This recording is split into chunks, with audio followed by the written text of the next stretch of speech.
Hello friends, 11th physics chapter number 5 law of motion ગતિના નિયમ.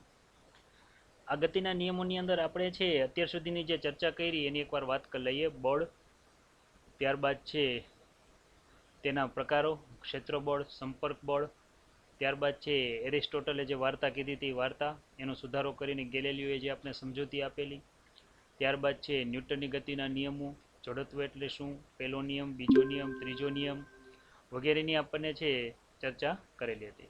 લાસ્ટમાં આપણે છે વેગમાન કોને કહેવાય, બળનો આઘાત શું, આની પણ આપણે છે ચર્ચા કરેલી છે અને એનું સૂત્ર મેળવેલું છે ન્યૂટનની ગતિનો બીજો નિયમ F = dp/dt. આમ ત્રીજો નિયમ પણ આપણે લીધેલો છે. ત્યારબાદ આપણે છે ક્રમશઃ આગળ વધીએ તો વેગમાન સંરક્ષણનો નિયમ, જે મોસ્ટ એમપી સવાલ છે, જેનો આપણે રાઇફલ અને ગોળીનું ઉદાહરણ લઈને આપણે ગણતરી કરેલી હતી. જે નિયમ એવું કહે છે કે અલગ કરેલું તંત્ર હોય તો એનું કુલ રેખીય વેગમાન અચળ જળવાઈ રહે છે. અલગ કરેલું તંત્ર એટલે કે બહારથી લાગતું બળ શૂન્ય હોય, જે કંઈ બળો લાગતા હોય આંતરિક બળો જ હોય, બરાબર, જેને અલગ કરેલું તંત્ર કહેવાય છે. મૂળભૂત અને સાર્વત્રિક છે, નાનામાં નાના કણોથી લઈને મોટા કણો વચ્ચે લાગે છે, તેમજ છે દરેક વચ્ચે લાગે છે, દરેક જગ્યાએ લાગે છે, તેની સમજૂતી છે, બરાબર છે. ત્યાર પછી આપણે આગળ વધીએ કે એક બિંદુગામી બળ કોને કહેવાય, બરાબર છે. આની આપણે ચર્ચા કરવી છે. વિદ્યાર્થી મિત્રો, જે અત્યારે આપણે ચર્ચા કરવા જઈ રહ્યા છીએ, એક બિંદુગામી બળ કોને કહેવાય જોઈએ આપણે, બરાબર.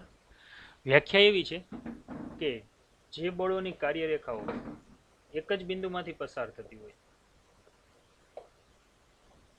જે બળોની કાર્યરેખાઓ એક જ બિંદુમાંથી પસાર થતી હોય, બરાબર, તેવા બળોને કહેવાય છે એક બિંદુગામી બળ. જેમ કે તમે જુઓ, આ એક બિંદુ છે, બરાબર છે, અથવા હું એમ કહું કે આ કોઈ એક પદાર્થ છે, એમ દળનો પદાર્થ છે, તેના ઉપર કંઈક આ બાજુ છે F1 જેટલું બળ લાગે છે, બીજી દિશામાં F2 જેટલું બળ લાગે છે. તમે જોઈ શકો છો આ બંનેની જો હું કાર્યરેખાને પાછળની દિશામાં લંબાવું તો બંને એક જ બિંદુમાંથી પસાર થાય છે, બરાબર. આ પાછળ દિશામાં લંબાવેલી છે, આ ભાગને કહેવાય છે એની વર્ક લાઈન, એટલે કે કાર્ય રેખા, બરાબર.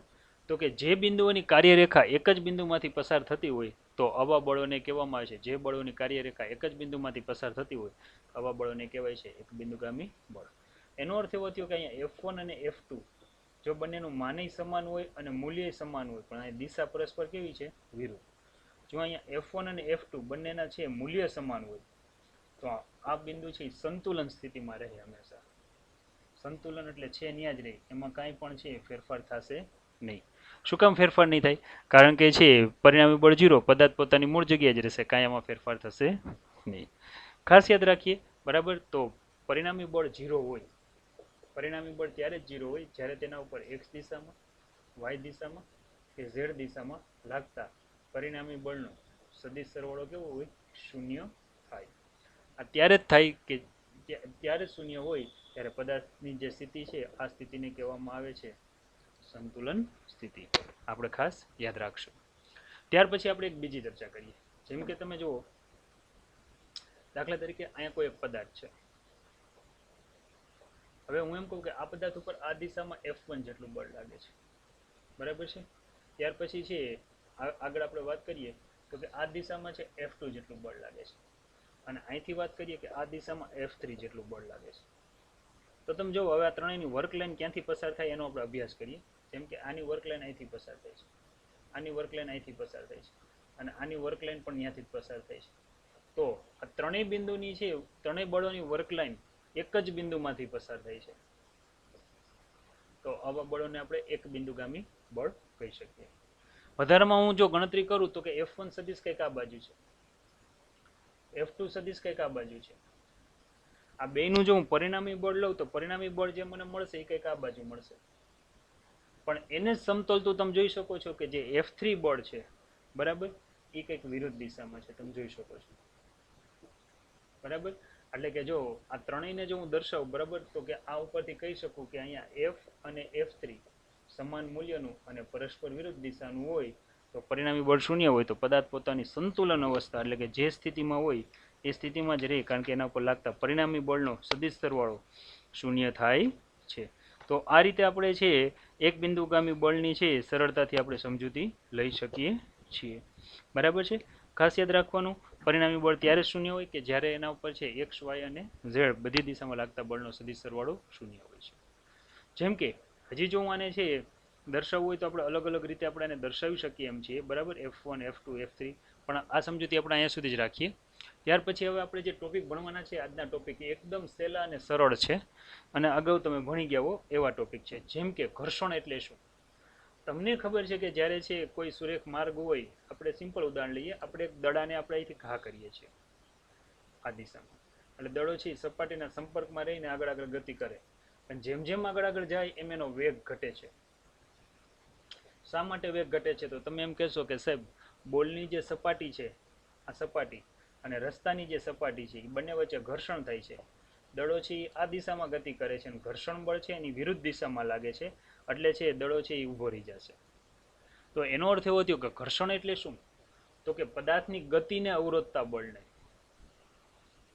પદાર્થની ગતિ અવરોધતા બળને કયું બળ કહેવામાં આવે છે? તો કે ઘર્ષણ બળ તરીકે ઓળખવામાં આવે છે. કઈ દિશામાં લાગે છે? તો કે યાદ રાખવાનું, ગતિની વિરુદ્ધ દિશામાં લાગે છે.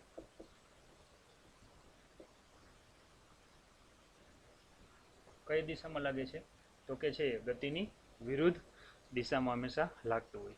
ક્યાં લાગતું હોય? તો યાદ રાખવાનું, સંપર્ક સપાટીઓ વચ્ચે લાગતું હોય છે હંમેશા.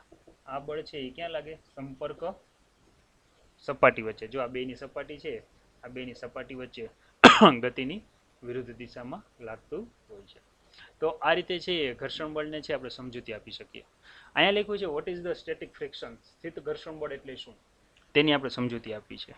તો ઘર્ષણ બળ વિશે ખ્યાલ આવી ગયો તમને કે ઘર્ષણ બળ છે પદાર્થની ગતિને અવરોધતા બળને ઘર્ષણ બળ કહેવાય, સંપર્ક સપાટી વચ્ચે લાગતું હોય છે અને ગતિની વિરુદ્ધ દિશામાં લાગતું હોય છે. ચાલો હવે આપણે વાત કરીએ સ્થિત ઘર્ષણ બળ. વિદ્યાર્થી મિત્રો, સ્થિત ઘર્ષણ બળને છે Fs સાઇન વડે દર્શાવે છે. S એટલે સ્ટેટિક, F એટલે ફ્રિક્શન, ઘર્ષણ. હવે આની આપણે સમજૂતી લઈએ સરળ. તો કે આ કોઈ એક છે સપાટી છે, સમજો. આના ઉપર છે આપણે કોઈ એક પદાર્થ મૂકેલો છે એમ દળનો, આ એમ દળનો પદાર્થ છે, આ સપાટી છે.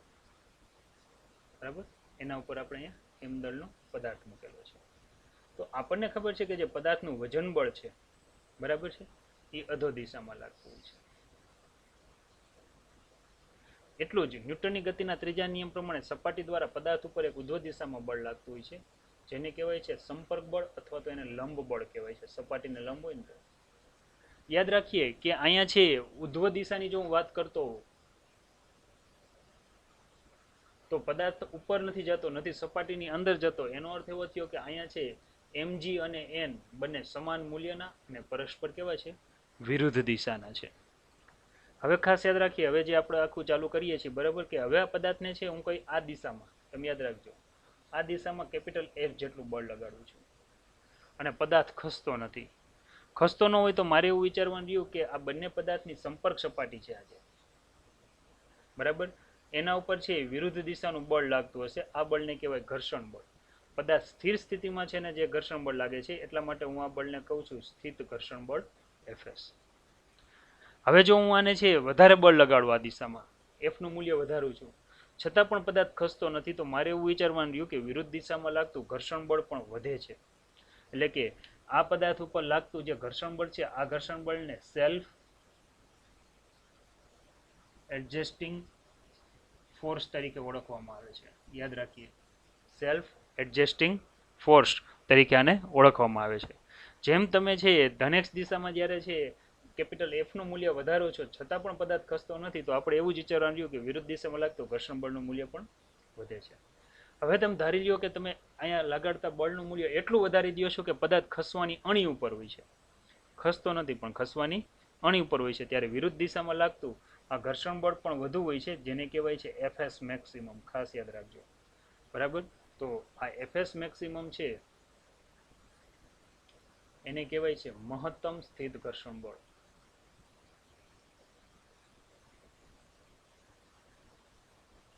મહત્તમ સ્થિત ઘર્ષણ બળ કહેવાય છે. પ્રયોગો એવું બતાવે છે કે એફએસ મેક્સિમમ છે એ હંમેશા લંબ બળના સમપ્રમાણમાં હોય છે. ખાસ યાદ રાખીએ, કેપિટલ એનના સમપ્રમાણમાં હોય છે. એન કોના જેટલું હોય? mg જેટલું હોય. એનો અર્થ એવો થયો કે જે પદાર્થ વજનમાં ભારે હોય ને એમાં બળ વધારે હોય, કારણ કે ભારે પદાર્થ હોય એને આપણે જનરલી ચલાવી શકીએ, હલાવી શકીએ નહીં. કોઈ બહુ મોટો હેવી પાણો પડેલો હોય ને એને આપણે ખસેડવો હોય તો ન ખસેડી શકીએ. શું કામ? કારણ કે એનું વજન બળ વધુ છે, એટલે લંબબળ પણ વધુ છે, તેથી એને આપણે ખસેડી શકશું નહીં. એટલે કે અહીંયા આપણે આવું લખ્યું છે કે એફએસ મેક્સિમમ ચલે છે n. જો હું અહીંયા છે અચળાંક લઉં તો અચળાંક તરીકે લેવામાં આવે છે મ્યુ એસ લેવામાં આવે છે. આ મ્યુ અને આ એસ ઇન્ટુ અહીંયા શું આવશે? n. યાદ રાખજો, મ્યુ એસ છે એને સ્થિત ઘર્ષણાંક કહેવાય છે. અચળાંક છે, સ્થિત ઘર્ષણાંક તરીકે ઓળખવામાં આવે છે. એટલે આ સૂત્ર આપણે યાદ રાખશું. જો હું મારે મ્યુએસ ની વ્યાખ્યા બનાવી હોય, હું એને ટાર્ગેટ કરું તો અહીંયા લખવું પડશે એફએસ મેક્સિમમ અને છેદમાં શું આવશે? n. તો વ્યાખ્યા એવી બનશે, મહત્તમ સ્થિત ઘર્ષણ બળ અને લંબ બળના ગુણોત્તરને કહેવામાં આવે છે મ્યુએસ. મ્યુએસ એટલે કે કહેવામાં આવે છે એને સ્થિત ઘર્ષણાંક. યાદ રાખો, એફએસ મેક્સિમમ એ બળ છે, છેદમાં લંબ બળ એ પણ બળ છે, એટલે આ એકમ રહિત થશે. બરાબર. આનું જો તમને કોઈ એમએલટી પૂછે, બરાબર, તો તમારે આ રીતે કંઈક લખવાનું રહે, m0 l0 અને t0 લખવાનું રહે. ખાસ યાદ રાખીએ કે મહત્તમ સ્થિત ઘર્ષણ બળ છે એ કઈ કઈ બાબત ઉપર આધાર રાખે. તો આપણે યાદ રાખવાનું કે મહત્તમ સ્થિત ઘર્ષણ બળ છે ને સંપર્ક સપાટીના ક્ષેત્રફળ ઉપર આધારિત નથી એવું કહે છે. બરાબર, આ એક ખાસ યાદ રાખવાનું. પણ હા, સપાટીના પ્રકાર ઉપર પણ જરૂર આધાર રાખે. જેમ કે તમને ખબર છે, આપણે પ્લાસ્ટિકની વસ્તુ હોય, દાખલા તરીકે આપણે ઘરે કોઈ ટેબલ હોય તો ટેબલ લાકડાનું છે, આપણું જે ફ્લોરિંગ છે બરાબર એ સિરામિકનું છે, તો આપણે છે સેટી છે, પલંગ છે, તો એની નીચે પ્લાસ્ટિકના ડટ્ટા ફિટ કરીએ છીએ. શા માટે ફિટ કરીએ છીએ? કારણ કે લાકડું અને સિરામિક છે એમની વચ્ચે ઘર્ષણ ઓછું હોય. જેવું આપણે બેસવા જઈએ તો થોડુંક એની જગ્યાએથી ખસે. જ્યારે જો પ્લાસ્ટિકની ડટીઓ ફિટ કરી દીધી હોય તો ઘર્ષણ વધી જાય, પરિણામે છે ખસે નહીં.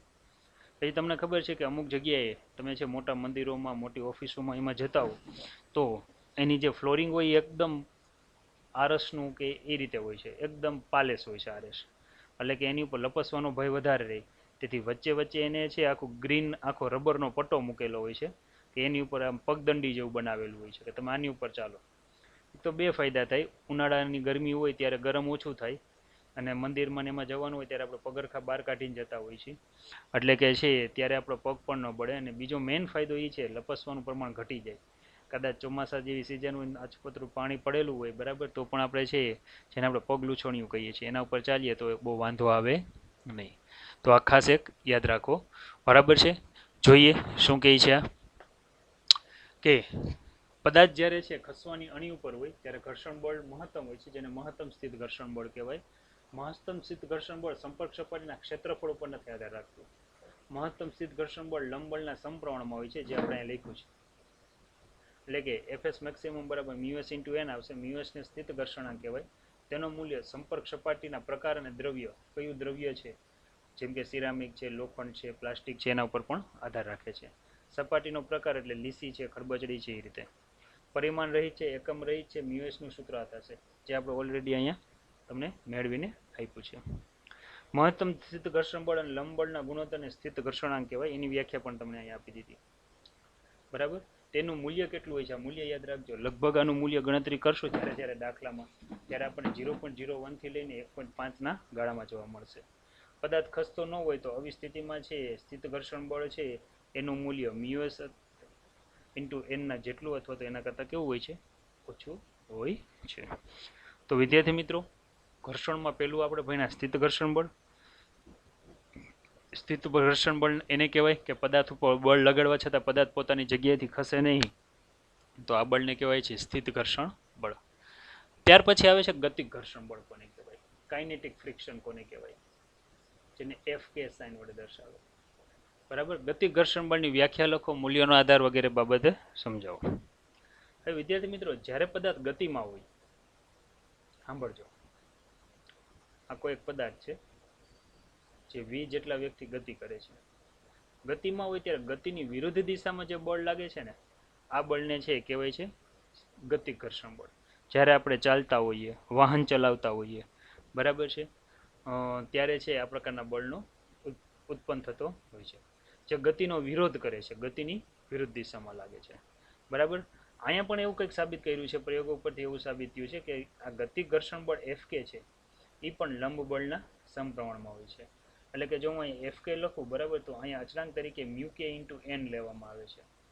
ખાસ યાદ રાખીએ, જ્યાં μk છે એને કહેવામાં આવે છે ગતિ ઘર્ષણાંક.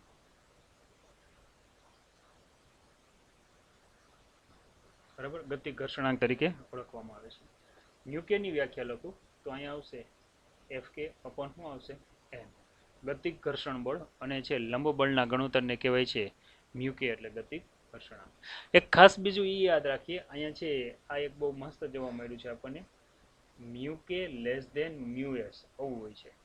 એનો અર્થ એવો થયો કે સ્થિત ઘર્ષણાંક કરતા ગતિક ઘર્ષણાંકનું મૂલ્ય ઓછું હોય છે.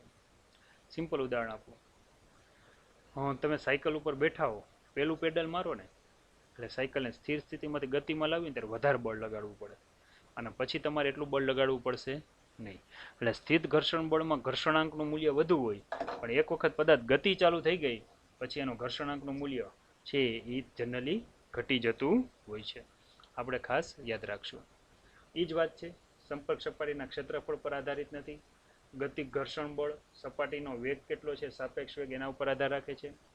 ગતિક ઘર્ષણ બળ લંબબળના સમપ્રમાણમાં છે, સૂત્ર છે, આપણને આવડે છે, બધું જ આવડે છે.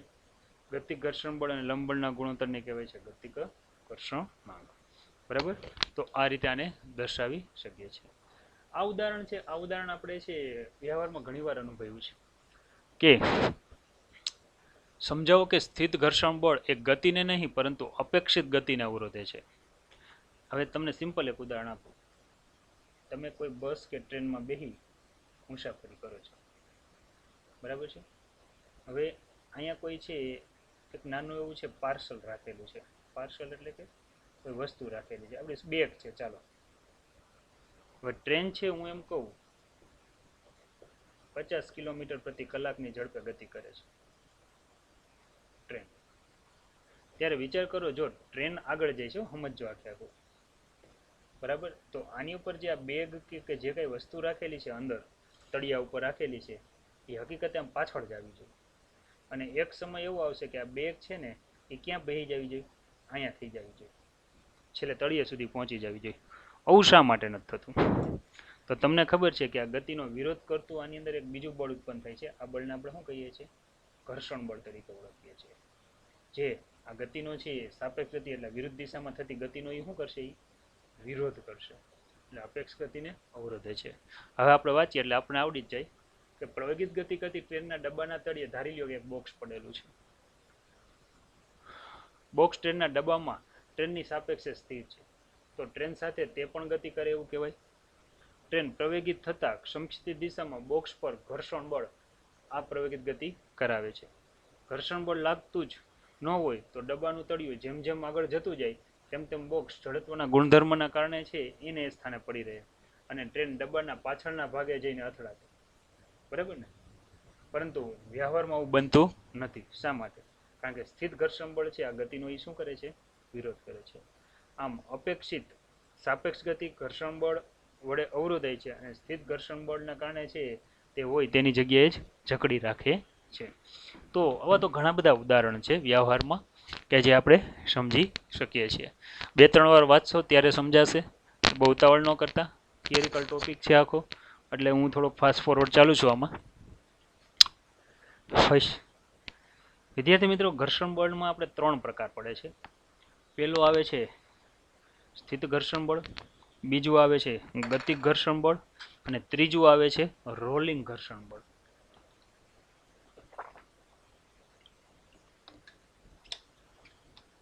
હવે રોલિંગ ઘર્ષણ બળ કોને કહેવાય એની એક વાત કરી દઈએ. તમે છે દાદરો ઉતરતા હો, થોડીક સ્પીડમાં હો, અચાનક એકાદું પગથિયું મૂકી દો, મૂકે તો ન થાય પણ ભૂલાઈ જાય દાખલા તરીકે, તો જે પરિસ્થિતિ થઈ ને એને રોલિંગ કહેવાય. પછી તમે ઓલો દડો કેમ આમ દાદરે ઉપરથી છે બબે પગથિયા મૂકીને ગોથા ખાતો ખાતો આવતો હોય એમ આપણે પડતા હોય. ત્યારે શું થાય કે આપણે છે જે જમીન છે દાદરાની જે સપાટી છે એની સાથે અમુક સમય માટે જ સંપર્કમાં આવતા હોય, બાકી તો આપણે હવામાં હોય.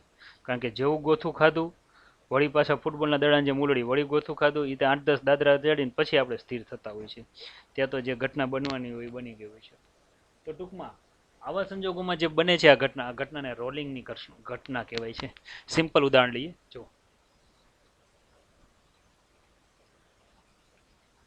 આ કોઈ ઢાળવાળી સપાટી છે, હું કોઈ આ દડાને છે અહીંથી આમ પડતો મૂકું છું, એટલે આ દડો છે ને આ રીતે આવશે ગતિમાં, હવામાં રહેશે, વળી ત્યાંથી ટપો ખાતો ખાતો છે આ રીતે નીચે આવશે.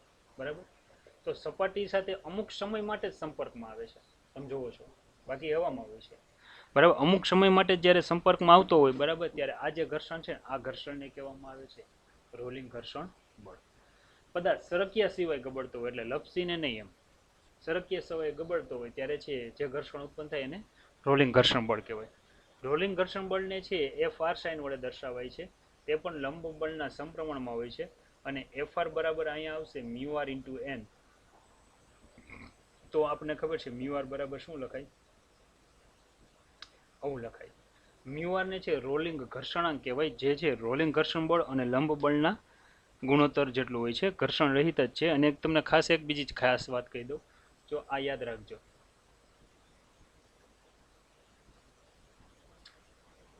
સૌથી ઓછું મૂલ્ય રોલિંગ ઘર્ષણાંકનું હોય, કારણ કે સપાટી સાથે અમુક સમય માટે સંપર્કમાં આવે છે. અને અહીંયા છે ગતિ દરમિયાન છે તમને ખબર છે ઘર્ષણ ઘટે છે. બરાબર છે. ફોર વ્હીલ જ્યારે સ્થિર સ્થિતિમાં પડેલી હોય, તમે ધક્કો મારશો ને તો માંડ હાલશે. 5 જણા ધક્કો મારો ને ત્યારે હાલે. ફોર વ્હીલ એટલે કોઈ પણ ટ્રક પણ વિચારી શકો. પણ એક વખત તે ગતિમાં આવી ગયો, બરાબર, પછી છે ઘર્ષણ છે એ પહેલાં કરતાં ઘટી જાય, પછી છે એ તમે એને ઝડપથી ગતિ કરાવી શકો. તો આવા બધા મુદ્દાઓ છે એ ખાસ અગત્યના છે. રોલિંગ ઘર્ષણ બળનું મૂલ્ય સંપર્ક સપાટીના ક્ષેત્રફળ પર આધારિત નથી, પણ લંબબળના સમપ્રમાણમાં હોય છે. એનું સૂત્ર બળ છે, ઘર્ષણાંક કહેવાય છે, એકમ રહિત છે, આ સૂત્ર છે, આ બેના ગુણોત્તરને કહેવાય છે રોલિંગ ઘર્ષણાંક. તો મારા ખ્યાલથી તમે એક યાદ રાખશો તો તફાવત સ્વરૂપે તમને 3 યાદ રહી જશે. ચાલો, વર્ષોથી આપણે જ્યારે જેદુના વિજ્ઞાન ભણીએ છીએ તેદુનો આ પ્રશ્ન આવે છે અને હજી એકવાર આવ્યું, પણ છતાંય આપણે આનો ઉપયોગ સમજતા નથી. ઘર્ષણના લાભ અને ગેરલાભ. જો ગેરલાભ કહીએ એટલે તમે સીધું જ કહેશો સાહેબ ચંપલના તળિયા ઘસાઈ જાય છે, વાહનોના ટાયર ઘસાઈ જાય છે, એ બધા ગેરલાભ છે. બરાબર ને? પણ ઘર્ષણના લાભ પણ ઘણા બધા છે, જેમ કે ચાલી શકીએ છીએ, બોલી શકીએ છીએ, લખી શકીએ છીએ. પૂરો પ્રશ્ન. હવે મારે કંઈ સમજાવવાનું તો કે નહીં? તો એ તમને એમ થાય ના સાહેબ આમાં આપ્યું હોય સમજાવો. ઘર્ષણ એ આગ જેવું છે, કોઈ વાર હારા માટે કામ લાગે ને કોઈ વાર અનિચ્છનીય છે. ઘર્ષણની હાજરીમાં આપણે છે ચાલી શકીએ છીએ, એવું વસ્તુને આપણે પકડી શકીએ છીએ, એવું લખી શકીએ છીએ, ચાલતા હોઈએ ત્યારે ઊભા રહેવું હોય તો ઊભા રહી શકીએ છીએ. અત્યંત લેસી સડક પર છે કાર માટે ગતિ કરાવવાનું છે કેવું બને છે? અશક્ય, સ્લીપ મારી જાય. ટાયર અને સામાન્ય સડક વચ્ચેનું ઘર્ષણ કારને પ્રવેગિત આપવા માટે જરૂરી બાહ્ય બળ પૂરું પાડે છે. આ એક માર્કમાં પૂછાય છે. વાહનો જ્યારે છે કોઈ કાર છે રસ્તા ઉપર ચાલતી હોય ત્યારે કોના કારણે ચાલતી હોય? ચાલવાનું ઘણા બધા કારણો હોય. અંદર પેટ્રોલ હોવું જોઈએ, ડીઝલ હોવું જોઈએ, બળતણ હોવું જોઈએ, એન્જિન સારું હોવું જોઈએ, બધું હોવું જોઈએ. પણ મેન ભાગ કોણ ભજવે? ઘર્ષણ છે, યાદ રાખજો. ઘર્ષણની હાજરીમાં જ આપણે યંત્ર ફરતા પૈડાની ગતિને પટ્ટા દ્વારા છે બીજા પટ્ટા સાથે સંકળાવીને ચલાવી શકીએ, ઊભા રાખી શકીએ. ગેરલાભ એ છે કે તે સાપેક્ષ ગતિનો વિરોધ કરે છે. ઘર્ષણના કારણે ઉર્જાનું ઉષ્મા ઉર્જામાં રૂપાંતર થાય છે, અને તમને ખબર છે કે તેના કારણે યંત્રોના પાર્ટ્સ ઘસાઈ જાય છે. આવું બધું આર્થિક નુકસાન થતું હોય છે. ઘર્ષણના કારણે કપડાં, બૂટ, વાહનના ટાયર વગેરે ઘસાઈ જાય છે, જે આપણને આર્થિક નુકસાન કરે છે. મારા ખ્યાલથી આ પ્રશ્ન તમે ન ભણ્યા હોત તોય તમને આવડત જ.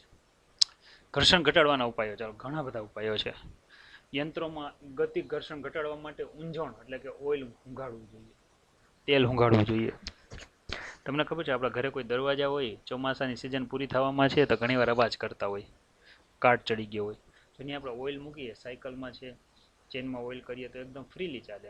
એટલે લુબ્રિકેશનવાળા દ્રવ્યોનો ઉપયોગ કરવો જોઈએ. યંત્રોના ગતિશીલ ભાગો વચ્ચે બોલ બેરિંગનો ઉપયોગ કરવો જોઈએ. તમને ખબર છે કે પહેલાના વખતમાં જે ગાડા હતા ને, ગાડાની જે ધરી હોય ને, ધરી ઉપર જે પૈડા બેસાડવામાં આવતા ને, હું તમને ઘણા સમય પહેલાની વાત કરું છું, ત્યારે છે આ જે પૈડું છે પૈડાની વચ્ચે ખાંચો રાખવામાં આવતો ને એમાં સીધો લાકડાનો છે ધરીને બેસાડી દેવામાં આવતી. એટલે હવે તમે જુઓ લાકડા ઉપર લાકડું ઘસાય એટલે કે જે બળદગાડા કે પછી ઘોડાગાડી હોય એને બહુ વધારે બળ લગાડવું પડતું. હાલના સમયમાં આધુનિક ગાડા આવી ગયા છે એમાં વચ્ચે બેરિંગ આવે છે, બરાબર, એટલે ઓછો ઉપયોગ થાય. પહેલાના સમયમાં જે છે આ જે રથના પૈડા કે ગાડાના પૈડા તે લાકડાના હતા, વજનદાર બહુ હતા. હવેના સમયમાં છે રબર આવી ગયા, ટાયર આવી ગયા જે હળવા હોય છે, બરાબર. ત્રીજું હું પણ એ પણ તમને કહી દઉં, આ હવા પણ ઘર્ષણ ઘટાડવા માટે ઉપયોગી છે. તમને એમ થાય કે સાહેબ હવા કઈ રીતે ઉપયોગી છે? સિમ્પલ વાત છે, તમે જે સાયકલ લઈને જતા હો એ સાયકલમાં હવા ફૂલ ભરેલી હોય તો તમને ચલાવવાની મજા આવશે. જેવી હવા ઓછી થઈ જશે અથવા હવા પંચર પડી જશે પછી તમે એને ચલાવી શકશો? તો કે નહીં. તો હવા છે એ ઘર્ષણ ઘટાડવા માટે છે બહુ ઉપયોગી છે. જુદા જુદા ઊંજણ તેલનો ઉપયોગ કરવો જોઈએ, બરાબર છે. ત્યાર પછી જો આપણે વાત કરીએ તો લુબ્રિકેશન દ્રવ્યો જેમ કે ઓઇલ છે, ગ્રીસ છે, એનો ઉપયોગ કરવો જોઈએ. સાબુનો પણ ઉપયોગ થઈ શકે, સાબુના ઉપયોગથી પણ ઘર્ષણ ઘટાડી શકાય. તમે તમારી ઘરે જ જોયું હશે, લેડીઝ લોકો જ્યારે છે હાથમાં બંગડી પહેરતા હોય ત્યારે ઘણીવાર છે ફિટ થતી હોય તો સાબુવાળા હાથ કરે તો સરળતાથી એને તમે સરકાવી શકો કડું પહેરવા માટે. તો આ રીતે છે ઘર્ષણનો ઉપયોગ કરી ઘટાડવા માટે છે આ બધા ઘરગથ્થુ અને છે વ્યવહારિક બધા ઉપયોગો કરી શકીએ. ચાલો, આ પ્રશ્ન મેં તમને ભણાવી દીધો છે છેલ્લા ચેપ્ટરમાં, છતાં પણ ભણાવું છું. નિયમિત વર્તુળાકાર ગતિ માટે જરૂરી કેન્દ્રગામી બળ, કેન્દ્રગામી પ્રવેગના સૂત્ર આપો અને તેના માટે જરૂરી ઉદાહરણ લખો. વિદ્યાર્થી મિત્રો, આમાં મારે બહુ કંઈ ડીપમાં નથી ભણાવવાનું, છતાંય તમને હું કરાવી દઉં છું. જેમ કે જો કોઈ પદાર્થ છે વર્તુળ માર્ગે ગતિ કરે છે, બરાબર છે. ધારી લો આ પદાર્થ છે, પદાર્થ m દળનો પદાર્થ v જેટલા વેગથી ગતિ કરતો હોય, નિયમિત વર્તુળાકાર ગતિ એટલે કે અચળ ઝડપથી, ત્યારે ગતિ કરવા માટે જરૂરી બળ કેન્દ્રમાંથી પૂરું પડતું હોય છે. આવા બળને આપણે કેન્દ્રગામી પ્રવેગ કહીએ છીએ, બળ કહીએ છીએ, અને આવા પ્રવેગને કેન્દ્રગામી પ્રવેગ. જ્યારે આ પદાર્થ છે બરાબર છે v જેટલી ઝડપથી ગતિ કરતો હોય ત્યારે કોઈ પણ સમયના પ્રવેગની દિશા તમે લેશો ને, જેમ કે પૃથ્વીના ગતિની જ વાત કરો તો કેન્દ્ર તરફ જ હશે, ક્યાં હશે? કેન્દ્ર તરફ જ હશે. તો આવો જે પ્રવેગ છે આ પ્રવેગ કહેવાય છે કેન્દ્રગામી પ્રવેગ. હવે m દળનો પદાર્થ v વેગથી ગતિ કરે છે ત્યારે જે પ્રવેગ કેન્દ્ર તરફ ઉત્પન્ન થાય છે આવા પ્રવેગને આપણે અગાઉ સૂત્ર તારવી લીધું છે v²/r, તમને બધાની યાદ છે. પ્રવેગની દિશા બળની દિશા, બરાબર. તો અહીંયા આપણે જોઈ શકીએ છીએ તો અહીંયા જે બળ લાગે છે આ બળ પણ કેન્દ્ર તરફ લાગે છે, તેને આથી આને કેન્દ્રગામી બળ FC સાઇન વડે દર્શાવાય.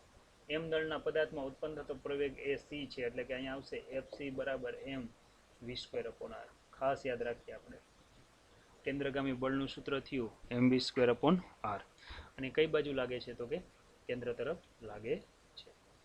બીજી એક ચર્ચા એ કરીએ કે અહીંયા છે પદાર્થ જ્યારે વર્તુળ માર્ગે ગતિ કરે છે, પદાર્થ જ્યારે છે વર્તુળ માર્ગે ગતિ કરે છે ત્યારે છે એની આપણે એમ કીધું છે કે એના સૂત્ર આપો અને આ માટેના ઉદાહરણ લખો. ઉદાહરણ તમને સમજાવી દો. એક તો ઉદાહરણ આપ્યું આપણે સૂર્યનું. પૃથ્વી સહિતના ગ્રહો છે વિવેકથી છે ભ્રમણ કરે છે. ગતિ કરવા માટે જરૂરી એવું બળ કેન્દ્રમાંથી ગુરુત્વાકર્ષણ બળ પૂરું પાડે છે, યાદ રાખજો ખાસ. ત્યાર પછી હું વાત કરું કે અહીંયા છે કોઈ પરમાણુ લો, પરમાણુમાં કેન્દ્રમાં ધન વીજભાર હોય, બહારની બાજુ ઇલેક્ટ્રોન હોય છે. ઇલેક્ટ્રોન m દળનો ઇલેક્ટ્રોન જ્યારે ગતિ કરતો હોય ત્યારે એના વેગની દિશા એના સ્પર્શકની દિશામાં હોય છે. આ ઇલેક્ટ્રોનના વેગની દિશા એના સ્પર્શકની દિશા. પરંતુ અહીંયા ઉત્પન્ન થતું જે બળ છે કેન્દ્રમાંથી પૂરું પડતું હોય, આ બળને આપણે કહીએ છીએ કુલંબ બળ. આ બળને કહીએ છીએ ગુરુત્વાકર્ષી બળ.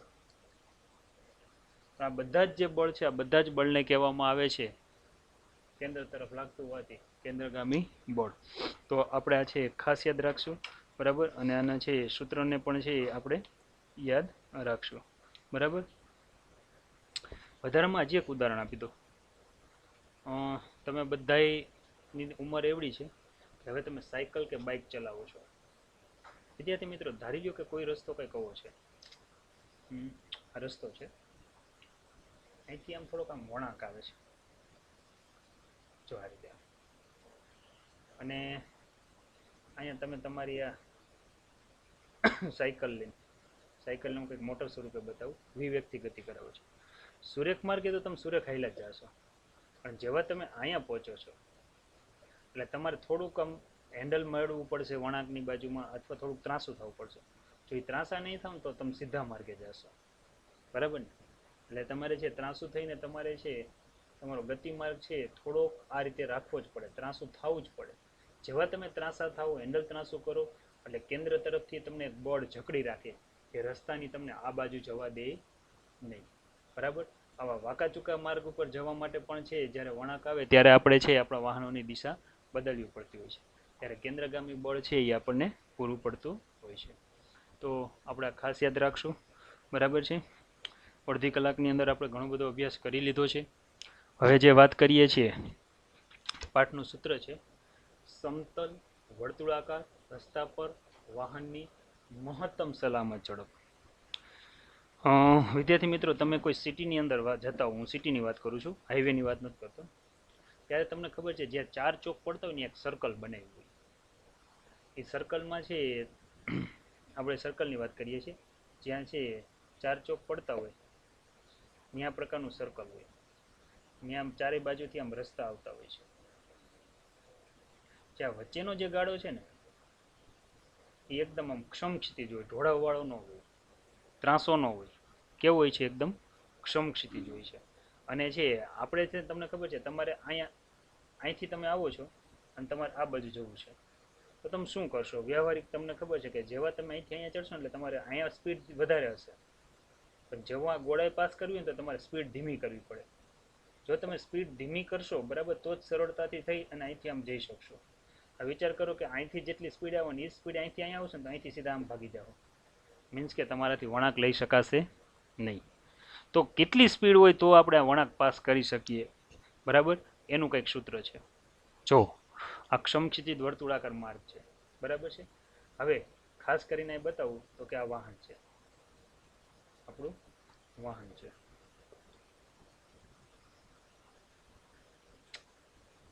વાહન છે સુરેખ માર્ગે છે 20 જેટલા વ્યક્તિ ચાલે છે. આ વાહનના તમને દેખાય છે ટાયર દેખાય છે, બરાબર? ત્રિજ્યા છે વર્તુળ માર્ગની આર જેટલી છે. તમને સમજાયું એ પ્રમાણે અહીંયા જે તમને સમજૂતી આપી કે કેન્દ્ર તરફથી આ જે બળ લાગતું હોય છે આ બળને કહેવાય છે કેન્દ્રગામી બળ. તો અહીંયા પણ શું થાય છે? તો અહીંયા પણ કંઈક પરિસ્થિતિ એવી જ છે, કેન્દ્રની દિશામાં કંઈક બળ લાગતું હોય છે જેને કહેવાય છે કેન્દ્રગામી બળ. પણ હમણાં જેમ આપણે ટ્રેનના ઉદાહરણ લીધું હતું એમ છે એટલું જ વિરુદ્ધ દિશાનું છે કેન્દ્રગામી જેટલું બળ જ આના ઉપર લાગતું હોય છે, વિરુદ્ધ દિશામાં લાગતું હોય છે. આવા બળને કહેવાય છે કેન્દ્ર ત્યાગી બળ. તમને એમ થાય કે સાહેબ આ કેન્દ્ર ત્યાગી બળ આ કઈ રીતે, કઈ હારું સમજાતું નથી કઈ, બરાબર? તો હંમેશા છે અઝડપીય એટલે કે જે પ્રવેગ ઉત્પન્ન થતો હોય એવી નિર્દેશ પ્રેમમાં હંમેશા ગતિની વિરુદ્ધ દિશામાં આપણી પર બળ લાગતું હોય છે. જેમ કે સિમ્પલ ઉદાહરણ તમને આપું, જો તમે વાહન લઈને જાઓ છો, ખાસ યાદ રાખજો, તમે બેઠા છો, આપણે વિરુદ્ધ દિશામાં બળ લાગે. ડ્રાઈવર જ્યારે 20 જેટલા વ્યક્તિ આ બાજુ ગતિ કરાવતો હોય, અચાનક બ્રેક, આપણે આવું ભણી ગયા છીએ કે અચાનક જ્યારે છે વાહન ચાલુ કરે ત્યારે આપણા ઉપર છે ગતિની વિરુદ્ધ દિશામાં બળ લાગે. આ જ ડ્રાઈવર અચાનક બ્રેક લગાવે એટલે બળ આ દિશામાં લાગે ને, તો જ ગાડી ઊભી રહે. આપણા ઉપર બળ કઈ દિશામાં લાગે? વિરુદ્ધ દિશામાં. તો જ્યારે વાહન ગતિ કરતું હોય ત્યારે છે એના કેન્દ્રથી વિરુદ્ધ દિશામાં બળ લાગતું હોય છે, જે કેન્દ્રગામી બળ જેટલું હોય છે, જેને કહેવાય કેન્દ્ર ત્યાગી બળ. તો તમને એમ થાય તો સાહેબ વાહન આ બાજુ કેમ નથી વહી જતું? એ એટલા માટે નથી જતું કે વાહનના ટાયર અને રોડ વચ્ચે છે ગતિની વિરુદ્ધ દિશામાં ખાસ કરીને છે કેન્દ્ર તરફ એક બળ લાગતું હોય છે જેને કહેવાય છે ઘર્ષણ બળ કહેવાય છે. આ ઘર્ષણ છે ને એ એને વર્તુળાકાર માર્ગ ઉપર જકડી રાખતું હોય છે, જે સપાટીને સમાંતર લાગે અને કેન્દ્ર તરફની દિશામાં લાગે. ખાસ યાદ રાખજો, સપાટીને સમાંતર અને કઈ બાજુ લાગે? કેન્દ્ર તરફ. જે ખાસ કરીને કેન્દ્ર ત્યાગી જેટલું બળ વિરુદ્ધ દિશામાં લાગે ને એની ગતિનો એ વિરોધ કરતું હોય છે. જેવું ઘર્ષણ ઘટી જાય ને એટલે આ બાજુના બળનું મૂલ્ય વધી જાય એટલે ગાડી પલટી મારી જાય, બરાબર? ત્યાં લગી મારશે નહીં. તો ચાલો સમજીએ. એક તો વાહનનું છે અધો દિશામાં બળ લાગે છે જેને વજન બળ mg કહીએ છીએ. ઉધ્વ દિશાનું બળ લાગે છે એને સપાટીને લંબ રૂપે લાગે ને લંબ બળ કહેવાય. વાહનના ટાયર અને સંપર્ક સપાટી વચ્ચે કેન્દ્ર તરફની દિશામાં બળ લાગે આ બળને કહેવામાં આવે છે સ્થિત ઘર્ષણ બળ. અને છે એક તો વાહન ઉપર કેન્દ્રગામી જેટલું જ બળ લાગતું હોય છે જેને આપણે કહીએ છીએ કેન્દ્ર ત્યાગી બળ, જે કોના જેટલું હોય છે? Fc જેટલું હોય છે. ખાસ યાદ રાખીએ, બરાબર છે. ચાલો તો અહીં લખવું પડશે કેટલા બળો લાગે. પેલું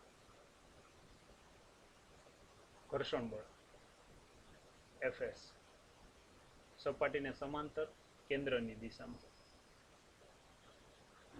બીજું કયું બળ લાગે? વજન બળ. કયું આવશે? mg. કઈ દિશામાં લાગે? અધો દિશા. અધો એટલે સપાટીની અંદર, અધો દિશામાં. ત્રીજું કયું બળ લાગે? તો કે લંબ બળ. કયું છે? n. કઈ દિશામાં લાગે? ઉધ્વ દિશામાં. તો કે આટલા બળો લાગે છે. ખાસ યાદ રાખીએ કે આ મોટર કાર કે આપણે જ્યારે વાહન લઈને ગતિ કરતા હોય રોડ ઉપર, તો આપણે રોડની અંદર નથી ગરી જતા, ઉપર હવામાં નથી ઉડવા મળતા. કહેવાનો અર્થ એ છે કે ઉધ્વ દિશામાં લાગતા બળો બે સમાન મૂલ્યના વિરુદ્ધ દિશાના હોય છે, આપણે એવું કહી શકીએ, બરાબર. તો અહીં લખીએ લંબ દિશામાં લાગતા બળો. હવે જે લંબ દિશામાં પરસ્પર જે બળો લાગે છે ને, આ બળો કયા કયા છે? તો કે એક તો છે mg છે, બીજું કયું છે? n. જો હું આનો પરિણામી બળ સ્વરૂપે જો આનો સદિશ સરવાળો કરીશ ને, તો મને કેવું મળશે? 0. એટલે તમારે આ સમીકરણ એક યાદ રાખવાનું છે. લંબ દિશાને જો હું y દિશા કહી દઉં, બરાબર, તો હું એમ કહી શકું કે y દિશામાં લાગતા પરિણામી બળ કેવા છે? 0. એટલે સમીકરણ નંબર આપણે એક યાદ રાખીએ. હવે ત્યાર પછી આપણે આગળ વધીએ. હવે ગતિ કરવા માટે જરૂરી અહીં કેન્દ્રગામી બળ, જેને આપણે FC કહીએ છીએ, જે ઘર્ષણ બળ પૂરું પાડે છે, જેને આપણે છે ને વડે દર્શાવીએ Fs સાઇન વડે, બરાબર. એનો અર્થ એવો થયો કે જો હું અહીંયા Fs લખું તો અહીં કેન્દ્રગામી બળ FC લખાશે, અને આ સૂત્ર તો મને આવડે જ છે, mv² અપોન શું આવશે? r, બરાબર. પણ ખાસ યાદ રાખવાનું, હજી એકવાર જો સમજજો, બરાબર. ગાડી ઉપર રસ્તાની વિરુદ્ધ દિશામાં કેન્દ્રગામી બળ જેટલું જ બળ લાગતું હોય છે, જેને આપણે કેન્દ્ર ત્યાગી બળ કહીએ છીએ, વિરુદ્ધ દિશામાં ફગવે છે. પણ વાહનના ટાયર અને સપાટી છે, આ બંને વચ્ચે ઘર્ષણ બળ લાગે, જે સપાટીને સમાંતર લાગે, કેન્દ્ર તરફની દિશામાં લાગે, એટલે ગાડીને પલટી ખાવા દેતું નથી, બરાબર છે. એ એક આપણે છે ખાસ યાદ રાખીએ. તો એ જો પલટી ન ખાવા દેતું હોય તો એનો અર્થ એવો થયો કે મારે અહીંયા છે અમુક પોઈન્ટ લખવા પડે. કેવા પોઈન્ટ લખવા પડે? જેમ કે તમે જો અહીંયા છે, હું પહેલો પોઈન્ટ એવું લખું છું કે ધારી લ્યો ઘર્ષણ બળનું મૂલ્ય છે એ વધુ છે, Fs વધુ છે કોના કરતાં? mv² upon r. કેન્દ્ર ત્યાગી જે બળ છે એના કરતાં બળનું મૂલ્ય વધુ છે. એનો અર્થ એવો થયો કે ટાયર અને સપાટી વચ્ચે ઘર્ષણ તરફ, કેન્દ્ર તરફ લાગે ને બળ વધારે હોય, તો ગાડીની આ જે ઝડપ છે ને સહી સલામત હશે. કેવી હશે? સહી સલામત. કોઈ પણ સંજોગોમાં ગાડી પલટી ખાશે નહીં. સિમ્પલ ઉદાહરણ છે વિદ્યાર્થી મિત્રો, ટાયર એકદમ નવા હોય, રસ્તાની સપાટી ખડબચડી હોય, તો ઘર્ષણ બળ વધુ હોય. એનો અર્થ એવો થયો કે આ સંજોગોમાં છે ગાડી છે એ પલટી ખાય નહીં. વાહનના ટાયર એકદમ લીસા થઈ ગયા હોય, સપાટી લીસી હોય, ઘર્ષણ બળ ઓછું હોય, તો પલટી ખાઈ જવાના ચાન્સ વધી જશે. એનો અર્થ એવો થયો ઘર્ષણ બળ ઓછું હોય. બીજી એક વાત કરું કે અહીંયા લખો કે Fs less than mv² upon r. હવે તમે વિચારો કે અહીંયા વિરુદ્ધ દિશામાં લાગતું કેન્દ્ર ત્યાગી બળ વધી જાય છે, કોના કરતાં? ઘર્ષણ બળ કરતાં. તો એનો અર્થ એવો થયો ગાડી 100% પલટી ખાઈ જશે. એનો અર્થ એવો થયો કે આ જે ઝડપ છે ને એ અસલામત ઝડપ છે. કેવી છે? અસલામત. 100% ગાડી પલટી ખાશે. ધારી લ્યો કે હવે હું એવું વિચારું કે આ બે સરખું છે, Fs બરાબર હું અહીંયા લખું છું mv² અપોન r. હવે આ બે સરખું ત્યારે જ હોય કે વાહનની ઝડપ જુઓ તમે અહીં વિચારો ઓછી છે એકદમ. દાખલા તરીકે એમ કીધું છે કે વર્તુળાકાર રસ્તા ઉપર તમે મહત્તમ 30ની સ્પીડે ચલાવી શકો. જો 20ની સ્પીડે ચલાવશો તો ગાડી પલટી ખાશે જ નહીં, એટલે એ સલામત થઈ. જો 40ની સ્પીડે ચલાવશો એનો અર્થ એવો થયો 100% ગોથું ખાઈ જશે, એટલે અસલામત થઈ. પણ 30ની સ્પીડ સુધી તમારે વાંધો આવશે નહીં. જેવી 31ની સ્પીડ કરશો તરત જ અસલામત થઈ જશે. એનો અર્થ એવો થયો કે 30ની સ્પીડ છે એ મહત્તમ વેગ બતાવે છે, એનાથી વધારે તમારે ચલાવવાની નહીં. તો હું અહીંયા એવું લખી શકું આ સૂત્રમાં ફેરફાર કરીને, બરાબર. આ સૂત્રમાં હું છે ફેરફાર કરીને એવું લખી શકું કે અહીંયા mv² તો છે પણ એ મેક્સિમમ સ્પીડ છે, અપોન શું આવશે? r. ત્યારે ઉત્પન્ન થતું ઘર્ષણ બળ પણ કેવું હશે? મેક્સિમમ હશે. mv² મેક્સિમમ મીન્સ કે 30ની સ્પીડમાં એ લખી છે, ત્યારે ઉત્પન્ન થતું ઘર્ષણ બળ એ મહત્તમ હશે. એના પછી જો તમે વધારશો તરત જ ઘર્ષણ બળ ઘટી જશે. એટલે આવું આપણને કંઈક સૂત્ર મળે છે. આપણને ખબર છે કે Fs મેક્સિમમ બરાબર શું થાય? તો સમીકરણ 1 છે એ તમને ખબર છે. જો Fs મેક્સિમમ બરાબર mv² અપોન r થાય. સોરી અહીંયા આપણે છે મ્યુએસ ઇન્ટુ એન લખશું ને, કારણ કે આપણે થિયરીમાં આપણે એવું ભણ્યા છીએ. તો એફએસ મેક્સિમમ બરાબર શું લખશું? મ્યુએસ ઇન્ટુ એન બરાબર શું અહીંયા આવશે?